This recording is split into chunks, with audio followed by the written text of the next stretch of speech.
Je suis la vérité, Jean 14,6. Dans l'incarnation, Christ se présente comme l'homme parfait selon la pensée de Dieu, celui qui correspond en tout point à ce que Dieu désire. Le travail de l'Esprit consiste à nous conformer au modèle. Et alors que la vie de l'Esprit accomplit cette œuvre de conformité, Christ, la vérité de Dieu, est reproduit en nous. Nous ne serons jamais une vérité en nous-mêmes. L'homme naturel a été jugé sur la croix et crucifié.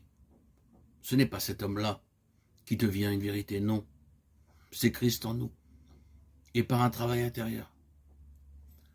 Le Saint-Esprit reproduit les traits de ce que Christ est moralement et mentalement. Nous avons à découvrir que nous ne sommes pas du tout ce qu'il est. Sa vie est une chose, la nôtre en est une autre. Ce n'est pas que notre union avec lui, en étant un avec lui, dans ce qu'il y a de plus profond dans notre être, en laissant l'Esprit réaliser son œuvre, que cette conformité s'accomplit.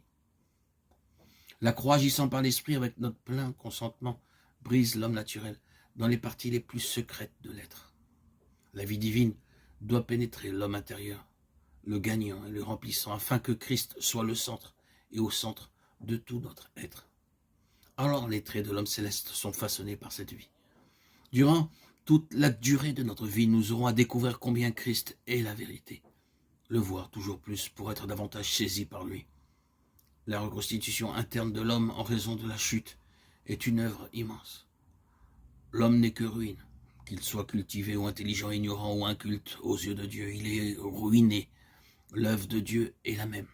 L'œuvre de Dieu par sa vie est de restaurer l'homme intérieurement, et cela veut dire qu'il doit passer de l'état charnel, psychique à l'état spirituel. Nous n'ajouterons rien à ce sujet. Je suis la vie, Jean 14,6. Cette déclaration signifie que Christ est le seul qui possède la vie en lui-même.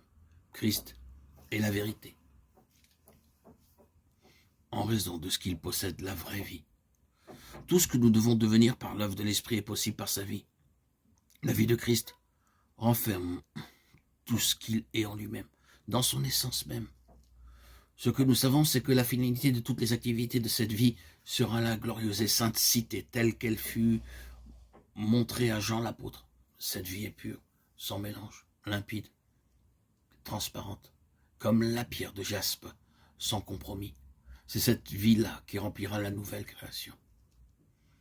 Je suis le cep, Jean 15,5. Comme le cep porte les sarments, de même nous sommes issus de lui. Le sarment ne fait aucun travail.